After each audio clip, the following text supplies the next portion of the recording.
આ સાથે વાત કરીએ તો ડિજિટલ પેમેન્ટના કારણે દેશવાસીઓના ખર્ચા વધી રહ્યા છે।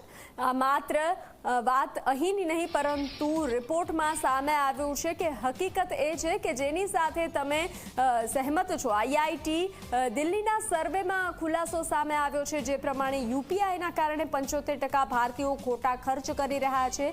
4માંથી 3 ભારતીયોનું માનવું છે કે ડિજિટલ પેમેન્ટના કારણે ખર્ચની રીત બદલાઈ છે। લોકોનું માનવું છે કે ઓનલાઈન પેમેન્ટના કારણે ખર્ચનો કોઈ અંદાજ રહેતો નથી।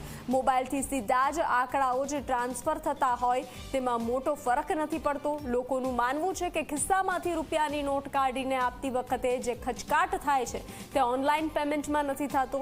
આઈઆઈટી દિલ્હીએ આ સર્વે 18 વર્ષથી વધુ વયના લોકો પર કર્યો હતો। જો કે આ સર્વેમાં આવી માહિતી પણ સામે આવી છે કે યુપીઆઈના કારણે શેરી વિક્રેતા અને નાના વેપારીઓની બચતમાં વધારો થયો છે। સીધા બેંક ખાતામાં રૂપિયા જમા થતા વેપારીઓની બચતમાં વધારો નોંધાયો છે।